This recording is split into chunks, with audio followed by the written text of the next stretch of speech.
Ova radi na benzin i ona. Bukvalno, pa bukvalno. Strašno. Dobro, ova prethodna je Vukove motor, sad vidjet ćemo ovo. Ali pazi, opet mi nisu zvečali ventili od onog benzina. Pa nisu. Gore je bilo s 98 benzinom u Mongoliji. Na 98 u Mongoliji je zvečao ventil, a ovde na 92 nije. Pa to ti govorim.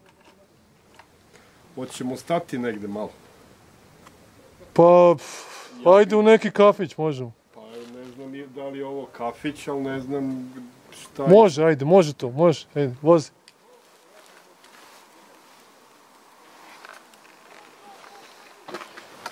A, kakva pumpa. Jel bi sipali vi u svoj motor ovde u gorivo? Boga mi bi. Da, ali ovo je AZS.